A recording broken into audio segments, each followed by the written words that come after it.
Miss झाली ना आपल्या परिसरातील ताजी अपडेट?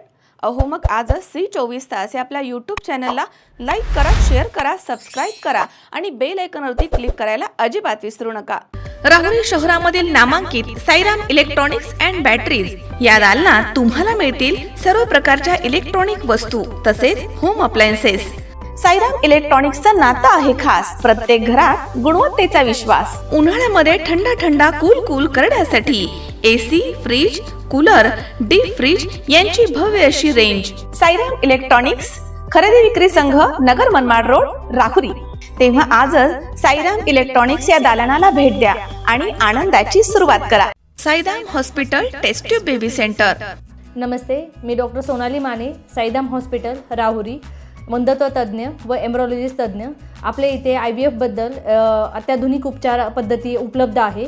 तर त्यामध्ये IVF, ICSI, embryo donation, egg freezing, sperm freezing तसेच सरोगसी माताबद्दल सल्ला पण आपल्या इथे दिला जातो। आपल्या इथे हमखास गुण येण्यासाठी प्रयत्न केले जातात। साईराम हॉस्पिटल लॅप्रोस्कोपिक सेंटर आणि test baby centre, court area, Bhagyashree हॉटेलच्या पाठीमागे, राहुरी। पाठदुखी, कंबरदुखी, खांदादुखी, सांधेदुखी तसंच मणक्याच्या आणि पॅरालिसिस आजारांपासून डॉक्टरकडे जाऊन वैतागले आहात का? तर आहे ना राहुरीमध्ये आयुर्वेदिक खात्रीशीर उपचार। Doctor Melavane hospital and spines care therapy centre, Rahuri bus stand समोर। डॉक्टर केतन धनंजय मेळवणे, संपर्क 9890 42 52 40। 25 वर्षाची परंपरा, डॉक्टर मेळवणे हॉस्पिटल। भटके, विमुक्त आणि आदिवासी समाजाचे प्रश्न कायमस्वरूपी जर सोडवायचे असतील तर महाराष्ट्राची सत्ता आपल्या हातामध्ये आणावी लागेल। त्यासाठी समस्त भटके, विमुक्त आणि आदिवासी समाजानं एकजूट होऊन पुढाकार घ्यावा, असे आवाहन वंचित बहुजन आघाडीचे युवा नेते सुजात आंबेडकर यांनी केलंय। भटके विमुक्त आदिवासी संयोजन समितीच्या वतीनं संत कबीर जयंती निमित्तानं लिंपणगाव येथील सिद्धेश्वर मंदिर परिसरामधील सभागृहामध्ये आयोजित मुसाफिरी यात्रेच्या समारोप प्रसंगी ते प्रमुख पाहुणे म्हणून बोलत होते। सुजात आंबेडकर म्हणालेत की भटके विमुक्त समाजावरती अनेक वर्षांपासून अन्याय झालाय। ब्रिटिशांच्या विरुद्ध लढा देणाऱ्या या समाजाला स्वातंत्र्याच्या 78 वर्षांनंतर देखील राहण्यासाठी घरं, जमीन, रेशन, शिक्षण अशा मूलभूत सुविधा मिळाल्या नाहीयेत।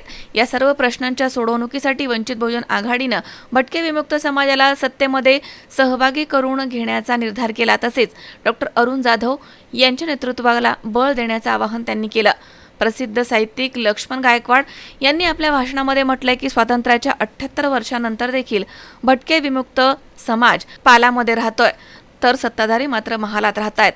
तर आंबेडकरी विचारांमुळे या समाजाला नवी दिशा मिळाली आहे। शिक्षण, संघटन आणि संघर्षाच्या माध्यमामधूनच या समाजाचा विकास शक्य आहे, असं त्यांनी नमूद केलं। ॲडव्होकेट डॉक्टर अरुण जाधव यांनी घरगणना आणि जनगणनेमध्ये भटके विमुक्त समाजाची योग्य नोंद होत नसल्याची खंत व्यक्त केली आहे। मुसाफिरी यात्रेमुळे अनेक कुटुंबाची घरगणना झाली आहे। समाजाच्या विविध समस्या शासनापर्यंत पोहोचवण्यात आल्या आहेत, तर त्या सोडवण्यासाठी सदनशीर आणि लोकशाही मार्गाने आंदोलन सुरू राहील, असं त्यांनी स्पष्ट केलं। यावेळी अंबरसिंग चव्हाण, बाळासाहेब बळे तसेच भालचंद्र सावंत, अनिल जाधव, संतोष चोळके, अनिल सावंत, लता सावंत तसेच अनिल घनवट, संतोष जोंजाळ आदींनी मनोगत व्यक्त केलं।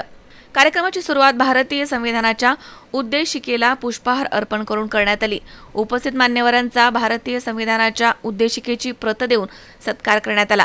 याप्रसंगी अप्पा सोनवणे, सोमनाथ भैलुमे, बाबूराव फुलमाळी, चंद्रकांत नेटके, रोहित गजरमल, रूपचंद सावंत, आसाराम काळे, संतोष भोसले, छाया भोसले, अशोक मोरे, राजश्री लष्करे, सुभाष कांबळे, रोहित रोडे, बाबूशाह चव्हाण, गोरख शिंदे, नवनाथ शिंदे, बाबासाहेब ओहोळ, विशाल पवार, राहुल पवार, ललिता पवार, अविनाश पवार, काजुरी पवार तसेच दिगंबर पवार, रजनी बागवान, उर्मिला कवडे, राजू शिंदे, ऋषी गायकवाड, सचिन भिंगारदिवे, तुकाराम शिंदे, सुमित भालेराव, पप्पू भालेराव तसेच मोठ्या संख्येनं समाज बांधव या ठिकाणी हजर होते। कार्यक्रमाचे प्रास्ताविक बापू ओहोळ यांनी केले, सूत्रसंचालन संतोष चव्हाण यांनी केले, तर आभार प्रदर्शन उमाताई जाधव यांनी केलं आहे। सर्वात पहिलं आजही आपण बघितलं तर पोलिसांच्या टार्गेटवरती आणि गट प्रस्थापितांच्या टार्गेटवरती त्याप्रमाणे हे भटके विमुक्त आपल्याला सांगतात। आजही आपण बघितलं तर जातीच्या नावाने ते स्टिरियोटायपिंग किंवा जातीवाद, म्हणजे सोपं सांगायचं तर कुठेही चोरी किंवा दरोडा झाला तर सगळ्यात पहिले पोलीस चौकशी एका मार्गात पाहिजे। त्याच पद्धतीने आपण मागच्या 3 वर्षात बघितलं असेल तर रेणापूरमध्ये मोठ्या प्रमाणावर भटक्या समाजाच्या लोकांवरती अन्याय अत्याचार झाला. आपल्या तिथे शिर्डीच्या इथे श्रीरामपूरला कबूतर चोरूच्या नावाचा तिकडच्या गुंड्यांनी भटक्या विमुक्तांच्या पोरांना 3 दिवस उलट टांगून मारण्यात आलं होतं. त्याच पद्धतीने कोल्हापूरमध्ये सुद्धा एक मोठी घटना घडली होती. हे एका बाजूला आपल्याला दिसतं आणि दुसऱ्या बाजूला आपल्याला दिसतं असा अन्याय अत्याचार, जातीवाद, जातीला आधारित हिंसाचार हा भटक्या विमुक्तांवरती होत राहतो. तसं भटक्या विमुक्त समाजात आपल्याला अधिकारी, प्रशासक, ब्युरोक्रॅट्स, पत्रकार, एडिटर्स किंवा मुख्य अधिकारी आपल्याला पुढे येताना दिसतात. आणि त्याच पद्धतीने आपण इतर राजकीय पक्ष बघितलो तर भटक्या विमुक्तांना आपण कुठल्याही मोठ्या पदाचं तिकीट, मोठं पद किंवा निवडणुकीची संधी मिळताना बघतो. आणि म्हणून आज भटक्या विमुक्तांमध्ये त्यांच्या बरोबर समावेश जनजागृती करता करता एक ताकद भटक्या विमुक्तांचा आवाज आज महाराष्ट्रामध्ये पोहोचवतो आणि त्यांचा न्याय गरजेचं आणि त्यांना न्याय मिळवून तिसरा किस्सा लागत नाही. भटक्या विमुक्तांमध्येच उमेदवार आम्ही तयार करणार, त्यांना सत्तेमध्ये निवडून आणणार आणि तेच स्वतःच्या समाजासाठी लढणार आणि जगणार. हा वंचित बहुजन आघाडीचा पॅटर्न आहे.